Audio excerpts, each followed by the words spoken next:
online at Metropole TVKE. We are live www.metropoletv.co.ke. Thank you very much for choosing to begin your day with us. We are looking back to 2021 and asking ourselves, how has the economy performed throughout that entire period? And we're looking at the key sectors and industries. And this morning, we take a look at the banking industry in Kenya on exactly how it has performed. Now, let's do a brief introduction. Overall, the banking industry in Kenya is governed by the Companies Act, the Banking Act, the Central Bank of Kenya Act, and the various prudential guidelines issued by the Central Bank of Kenya. Now, with those regulations in place, the banking industry has still had a massive contribution to the growth of Kenya's economy, besides challenges around it. Good. Now, this morning, I'm going to introduce a panel that is going to join us and take us through the general performance of the banking industry in 2021. And I tell you, it's a huge panel that is gearing up for an exciting conversation this morning. Let me first with the introduction. We are joined by Faith Atiti, who's a research assistant, NCBA Bank. Faith, good morning. Good morning. Thank you for having me. Fantastic. We are also happy to have you around as well. We do expect to be joined shortly by Abraham Mamudhogo, who is the CEO, Miradi Capital. As we wait for Abraham to come in, let me also go through part of that panel that we have this morning. But let me just go or take you through like this. Faith, let me start with you. Just quick introduction or sentiments on how you think that the banking industry has performed in 2021, just before I introduce the next panelist who is joining us this morning. General sentiments, just 15 seconds. How do you think the banking industry has fared on in 2021, Faith? All right. Thank you again for having me. It's certainly been a fairly difficult period for all sectors. But certainly 2021 has been a better year coming off the pandemic. With the easing of mobility restrictions, we've seen activities recover across most sectors. And being at the center of it, you expect the banking sector will indeed benefit from the momentum. That said, I think even through the pandemic, the sector demonstrated remarkable resilience, wading through with limited shocks on balance sheet. Initially, we'd expected to see a market rise in non-performing loans, deterioration in quality of assets. But considering the write-backs we've seen through this year, it's indeed certain that the impact, the sector withered the pandemic much better than we'd initially anticipated. So we expect to see further gains into this year as economic activity recover. Then you'd expect more people to come to the banking sector for liquidity and capital. But we also are very alive to the fact that we indeed still have market challenges that we still have to confront, including just that levels of NPL. We still have the raging pandemic, which means the risk environment remains quite volatile, and to hold out capital in such environment, you still want to protect your capital. So any aggressive investments are not indeed expected. In fact, we still expect to see more investments towards the sovereign, more appetite for the sovereign than the private sector, until there's some level of certainty or some measures like what has been initiated with the credit guarantee to just cushion banks against extreme risk. If they have to, if they do materialize, then we could see activity pick up much faster. But nonetheless, I think we still should see pick up within the sector. Pretty much. All right, joining us again just for quick introduction sentiments to this conversation. We're joined by Anne Wasera, who is an investment analyst, Saiton Investments. Anne, good morning, and we're happy to have you around. Anne, in just 15 seconds, what would you describe as the performance of the banking industry in 2021, Anne? Thanks for having me today morning. I'm Anne from Saiton. So for the banks, we've seen an improved performance, just as Faith has indicated. we've seen their income grow as very high, especially given the waiver of the mobile fees transaction earlier this year. And we've seen, as much as the environment remains risky, we've seen their NPL ratio, the bank's NPL ratio or asset quality continue to improve, and we expect to see this in the near future should the effects of the pandemic continue to ease down. Pretty much. Thank you. All right. Next up, just before we dive into that conversation, we also have George Mingam, who is an economic analyst and managing partner at MG Kenya. George, happy to have you around, sir. Your introductory sentiments, the general performance of the banking industry 2021, especially after a tough 2020. Elijah, I think the banking industry has performed, they have posted a very strong performance in 2021. If you look at their results for quarter 3 2021, most of them have registered between 30 to around, there's one that's realized even 1,026 percentage growth in their year-to-date profits for Q3. But just look at the industry in three tiers. The top tier banks have performed very well. Tier 2 banks have also performed quite well, but tier 3 banks still have not performed quite well. In fact, most of them have made losses for the third quarter 2021. So you must look at it vis-a-vis that. And then again, just to say, our economic growth for 2020 coming 2021, 2020 Kenyan economy grew by only 0.6%, but coming in 2021, I think we've seen quite some strong rebound, and we're expecting to grow by around 5.4%, which I think will be achievable by the end of this financial year. So, Elijah, in summary, I think the banks have been resilient, and that has been shown in their Q3 performance. Yes. Pretty much. All right, let me introduce Arnold Nkisale, who's a microfinance banker, to the conversation as well. Arnold, good morning, sir. Let's get your introductory sentiments on the performance of the banking industry in 2021. Do you share the same sentiment that the CBK, who's the regulator of that industry, and the panelists that we've spoken to this morning about the resilience of that particular industry in 2021, Arnold? Thank you so much, Simba. Thank you for having me. Yeah, I think I share the sentiments of my fellow panelists this morning. The banking industry has demonstrated a lot of resilience. Actually, we've seen a lot of growth as far as the balance sheets sizes are concerned, asset quality is concerned, because banks essentially adapted very quickly to the effects of COVID-19 and what happened in 2020. So I think in 2021, we saw a lot of resilience and adaptation. And as you mentioned, crucially, CBK played a part, particularly by holding the CBR rate at 7% throughout the year. It was very intentional and very conscious, just to try and ensure that access to credit, as far as the general economy is concerned, is viable. So yes, a lot of resilience has been shown. Again, George has mentioned something extremely important by looking at the layering of the banks. I think if you look at the general perspective, resilience has been shown. But if you look at the tier 2 and tier 3 banks, we still have a lot to do, because I think for them, it took a little bit longer to adapt, probably because of infrastructural issues, probably because of business models. But generally speaking, we've seen a lot of resilience as far as 2021 is concerned. Pretty much. All right.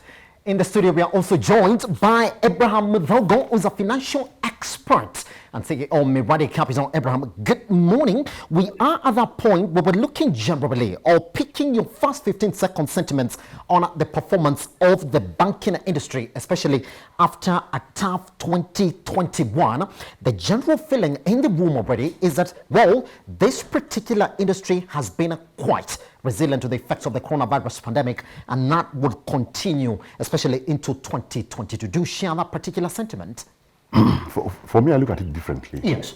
The first thing, if you look at it, number one, there was a lot of write-backs. Yes. So that contributed heavily to their interest income. Yes. Number two, there was also a lot of push towards non-funded income, that yes. were commissions and other things. So And then number three, banks, as much as they made a lot of money, they were very, very cautious. So because what they did, they were consolidating. They were lending to people, to existing customers and sectors that they were sure about. Yes. So going to the next year, are we going to be able to replicate what has happened? Maybe, maybe not, because whatever you could write back, you have written back. So now, and then this coming year is also starting with its own challenges. Yes. You can see new variants. So it's the ones who make more money are the ones who are able to completely transform their model. Yes. To away from what we were always used to, especially from non-funded, the non-funded income. Yes. So for me, yes, the resilience has been there because Yes. it's true, they have survived it. Yes. But as to whether they'll continue making the kind of money they're making will depend on how well they can adapt and to a new model, to a model that adapts the new environment. Pretty much. All right, let's dive into it then this morning. And I would like to open officially this discussion with our Faith Atiti, who's a senior research economist at our NCBA Bank. Fantastic. Let's look at that data that we have for you this morning. And there's going to be a flurry of it, really, because there are a lot of conversation points that we can pick this morning from this particular industry. And if you look at banking sector, total assets, you will see that indeed the general trend from 2020 to 2021 up to where we are, that these have been looking up. But then there's a caveat to that we're going to introduce into this conversation, because the biggest contributor is going to be revealed in this conversation as well. All right, let's move into the second one as well this morning. When you look at banking sector total liabilities, you will say that indeed we're going to close 2020 without having dropped just a little bit, because we do know when we're talking about non-performing loans, we do know that did jump 14.6% in 2020, and then we had it come back to around 14% again in 2021. We're going to talk about that as well this morning. Let's move on to the next one as well. When we're talking about banking sector total liquidity ratio, the average, as we do know, is that in 2020 we're actually talking about 20% more average from where it actually needs to be. So the banks right now in 2021 quite liquid. That has been the conversation around the liquidity in the banks right now. All right, Faith, let's jump into it then. This growth that we are talking about, what we do know is that what was headlining the banking industry in 2020 was mass provisioning for either non-performing loans or bad loans as well. So when we look at this jump in 2021, should we look at it single-handedly or separate it from what we like to call a rebound from the slump that we saw in 2020? Which therefore makes me ask you the question, should we wait a little bit longer before we say, well, the banking sector or the banking industry has been quite resilient? Should we separate what a generic growth is from a rebound from 2020, Faith? Thank you, and that is certainly a good question. So should we say the banking sector was resilient despite the numbers as you've outlined? Certainly, yes. Of course, when you're looking at resilience, you look at it a whole more broadly than just looking at the income per se. Yes. First, the sheer fact that we didn't have many banks, if any at all, are reporting losses through the period, despite that heavy provision into 2020 just underscores that level of resilience. Yes, we had provision sort of distorting the way you literally should look at bank balance sheet at the moment. But this was, of course, a global phenomena. The measures initiated to make, remember, in any economy, the banks are the center of it. If you remember the global financial crisis, it started with the financial sectors. Most crises we've seen in the past, if they are not originating from the financial sector, they tend to be exaggerated or aggravated by shocks to the financial sector. So it was imperative that the government and the central bank respond the way they did. Yes. Coming into 2021, certainly we've seen this right back, which just suggests that risk as had been envisioned at the onset of the pandemic did not crystallize as was initially expected. Yes, most banks, it's prudent that when faced with risk as a bank, you do make provisions.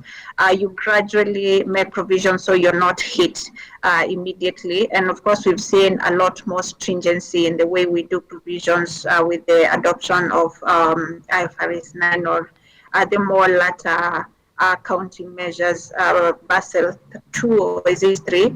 The accountants on call maybe could have more insight on that.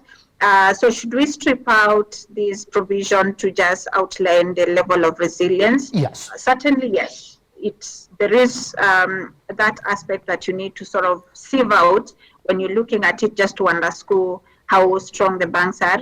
But even if you had to sieve out that, you'll still have at worst profits declining rather than outright losses for the banking sector, yes, which still underlines the level of resilience for the sector. Yes, pretty much. All right. Now, George, I just want to bring you in as well. Just quick sentiments on that as well. I mean, when we're talking about this growth, George, in a 2020 to where we are in a 2021, I mean, yes, you call it resilient, going by the absolute numbers that we're looking at, but then should we just call it a rebound and then separate 2020 from 2021, George?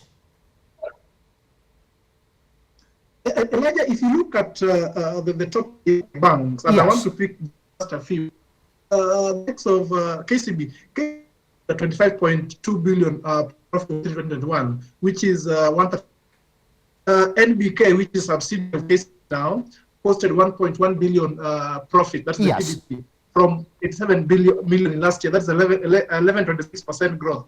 Equity posted 26.8 billion vis-a-vis 15 billion last year, which is almost 79% growth. Yes. And then lastly, Cooperative Bank posted 20 billion PBT against 10.1 billion last year, which is 19% growth. Yes. So if you look at those metrics, Elijah, vis-a-vis what we posted last year, and then vis-a-vis what we posted in 2019, then you realize if you look at 2019 vis-a-vis 2021, there's a slight growth. But if you look at 2020 vis-a-vis what we have posted in 2021, then you realize that there are very huge jumps. One of the main reasons to this is that there was heavy provisioning, just as my fellow panelists has put it, in 2020. And therefore, coming from that level to where they are to date, there is that huge jump in their profitability. But Elijah, there is, as I said earlier, when you layer these banks in tier 1, tier 2, and tier 3, tier 3 banks didn't fare very well.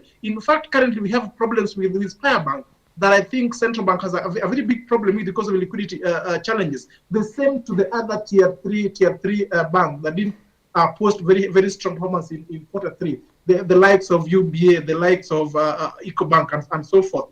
But that notwithstanding, if you look at the overall industry, then we can say with certainty that the industry has reported very strong performance in 2021 vis-a-vis 2020. But that underscores also the resilience of the Kenyan economy. Yes. If you look at the Kenyan economy vis-a-vis our peers in the region and even the global economy, that is sub-Saharan Africa, the average growth in 2021 was negative 1.8%. Yet Kenya reported a growth of 0.6% in 2020.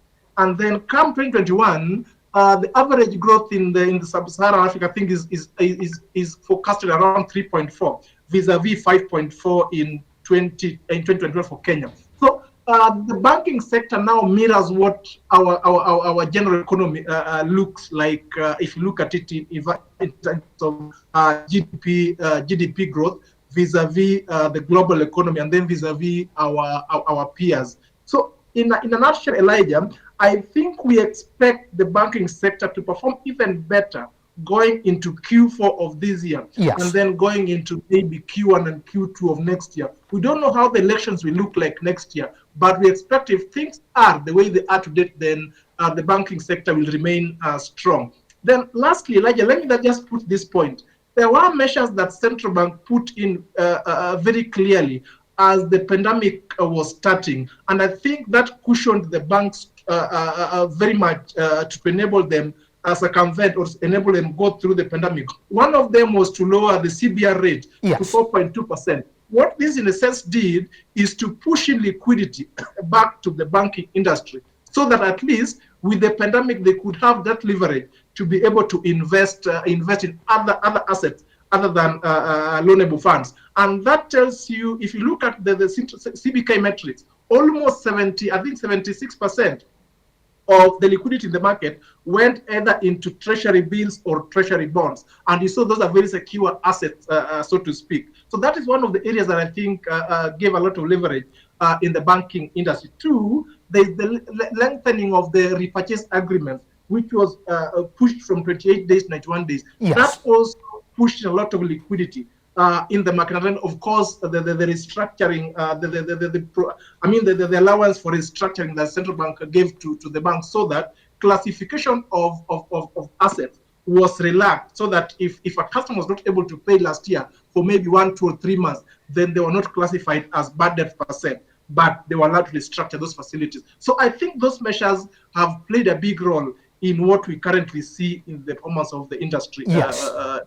Elijah. Pretty much. And let me jump to you as well before I jump to Abraham and Arnold this morning as well. And let me just, there's a start here, especially when we compare where we are from Q2 of 2020, especially to Q2 of 2021, where banks' assets, they jumped by 12.4% from where they were in Q2 of 2020. I mean, they jumped to around 5.679 billion. That's a big jump as well.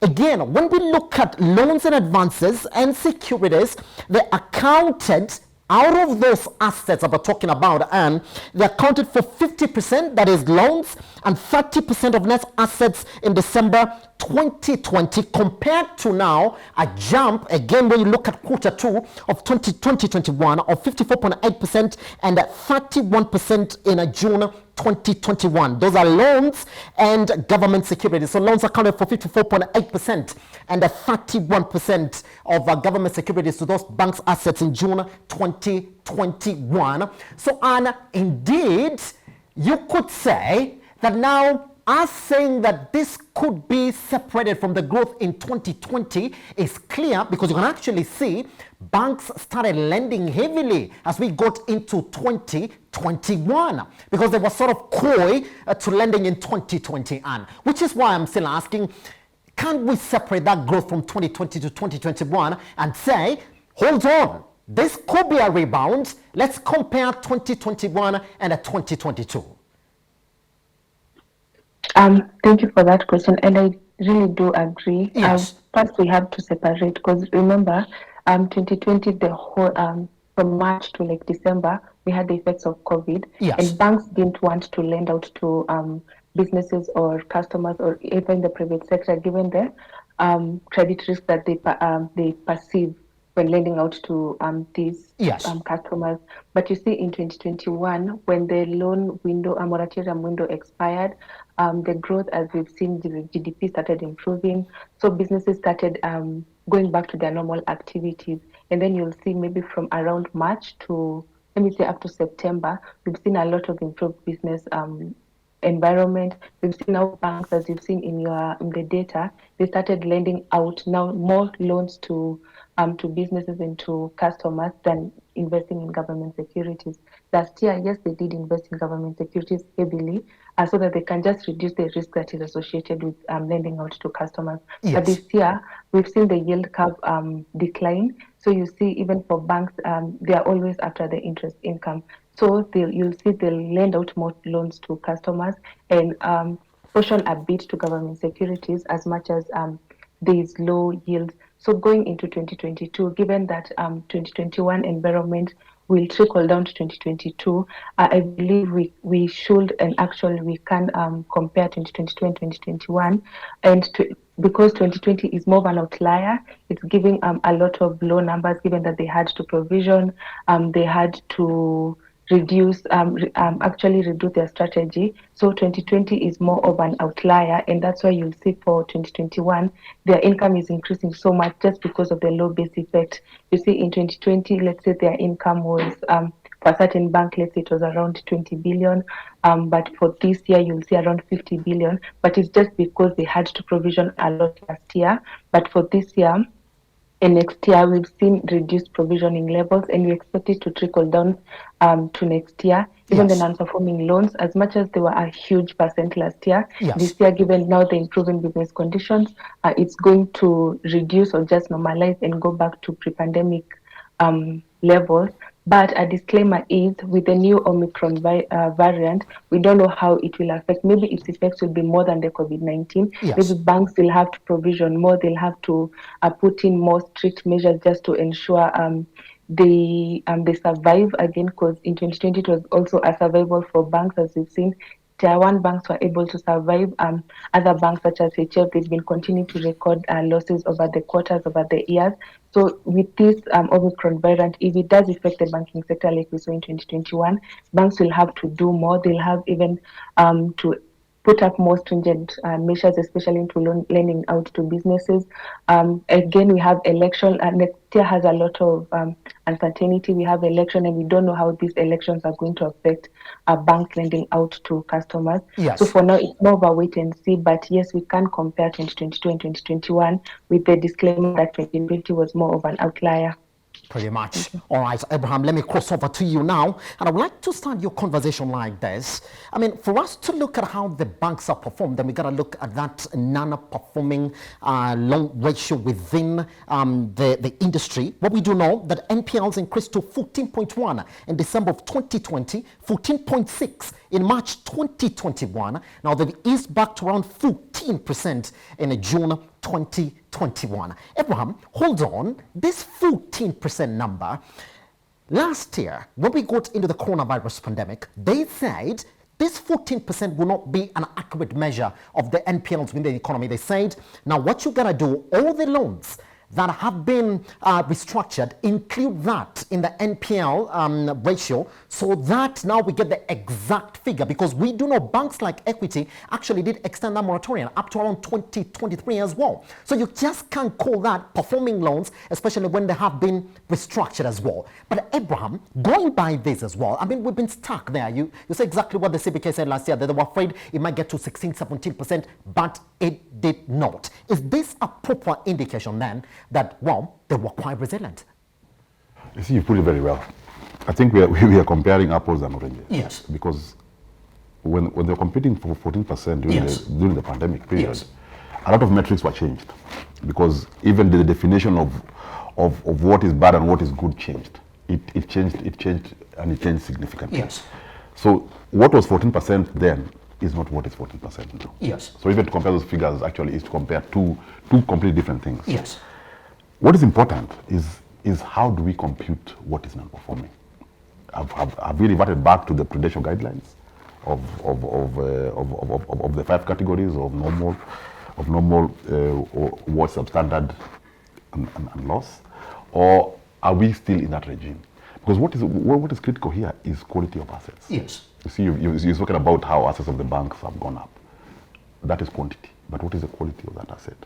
So it's very, very important that how we measure the quality is what is critical, and how we arrive at that number. Yes. So that way we are able to and use the same measures over time. So that we're able to compare that number. Yes. Otherwise, if every time something happens, we change the metrics, then those numbers cannot be compared, because they have to be looked at the context of under which they were put together, and the context prevailing at that time. Yes, yeah, pretty much. And I'll clear this conversation for the resilience of the banking industry in a 2021. Just before we talk about exactly what this NPL ratio means, Arnold, yes, you said they have been resilient, but then is this a confirmation that indeed, because the fear was that in 2020, when everybody was crying about how the economy has been affected heavily by the pandemic, we're still stuck at 14.1%. In fact, the worst NPL ratio, according to the CBK, was in March 2021, when we jumped to 14.6% before we came back to 14%, the one that we actually saw in a 2020. Is that enough reason for us, Arnold, to say, well, but you see, they did not change that much, so it was quite resilient? Yeah, thank you so much. I think several things need to be factored in. Yes.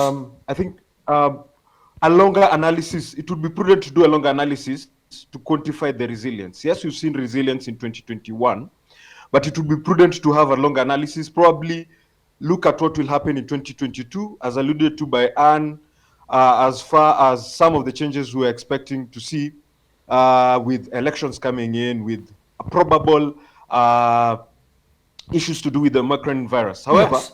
from my point of view, I look at it like this. 2020 was a reset year. Essentially, everything was being reset.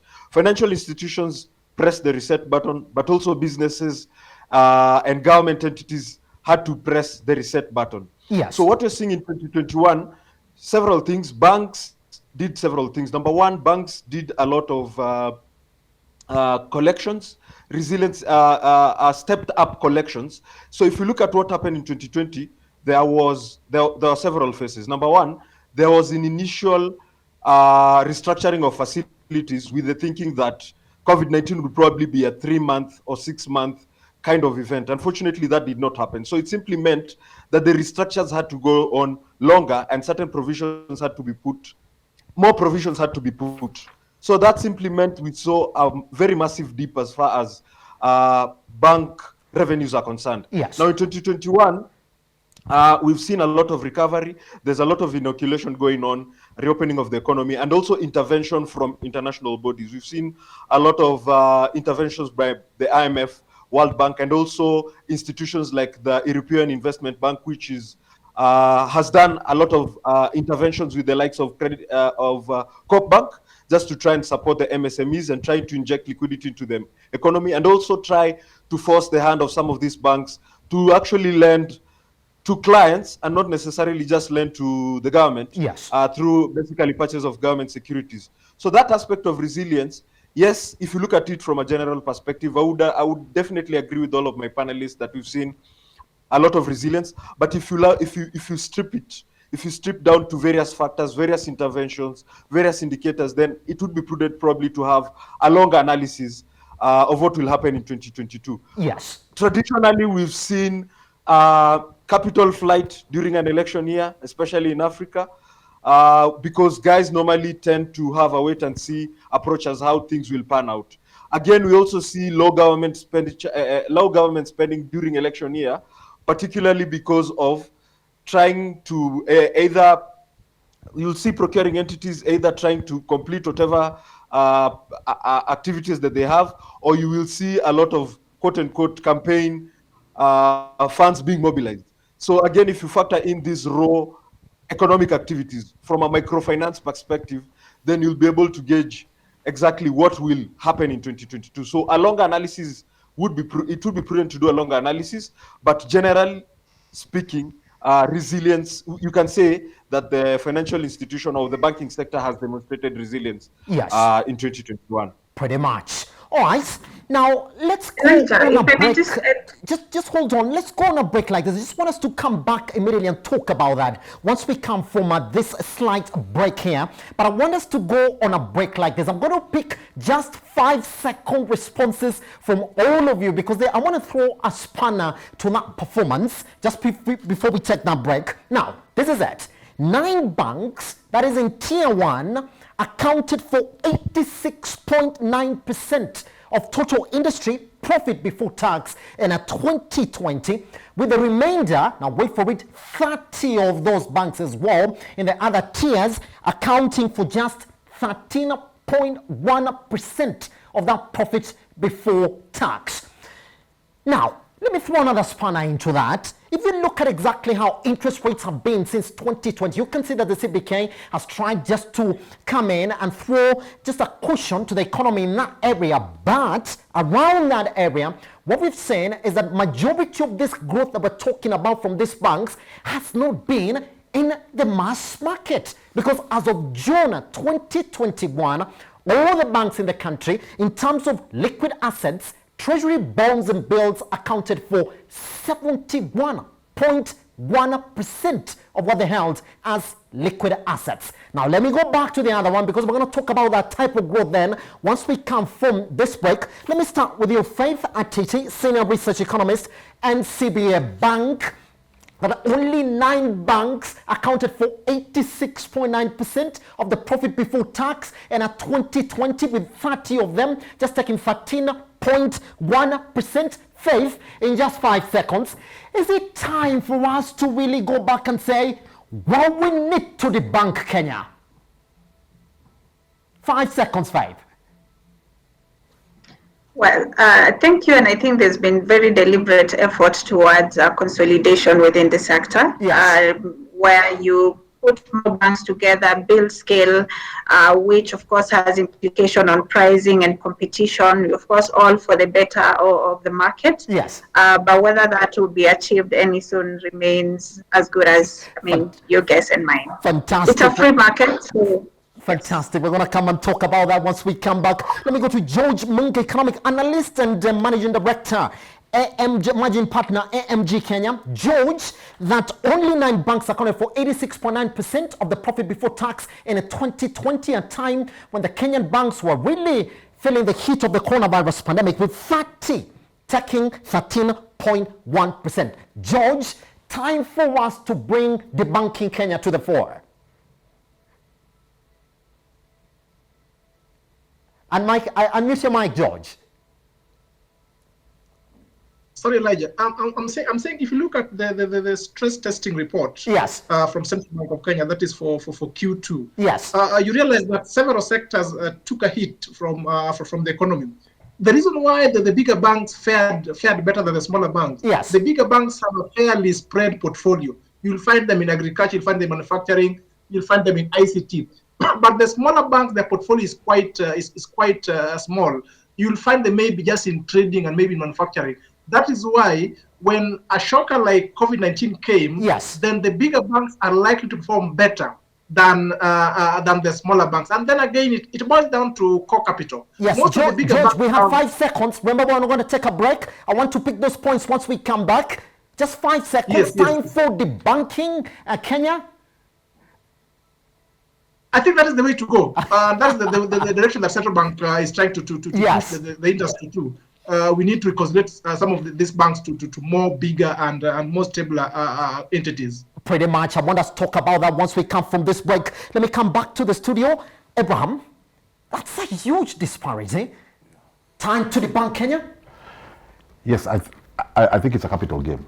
So the mighty will survive, and, yes, and the weak may not. Pretty much. Yeah. All right. Let me go to Anna. Anna, huge disparity. Just 9 of the tier 1 banks controlling 86.9% of all the profits before tax in 2020. Time for debunking Kenya conversation being more serious.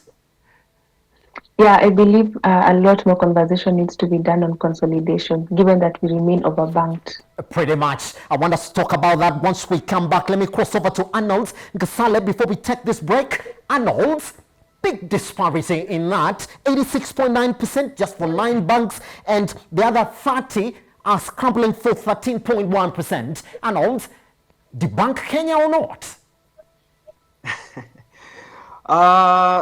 Inorganic growth, as my fellow panelists have mentioned, may be necessary. Yes. Through consolidation and mergers. Yes. And it's a conversation which was there from increasing the core capital from 1 billion to about 5 billion about 5 years ago. And I think it was shelved. It may need to be revisited. Pretty much. So once we come back, let's talk about this growth then that we're talking about, because if 71.1% of liquid assets that banks held as of June 2021 was in treasury bills and bonds, should we question this growth? Because the same period we've had the CBK really lowering interest rates at a time when public debt has been growing as well. Did they give banks an avenue for growth? Should we then question that? Once we come back here on a Metropole Television, you are still watching Business AM.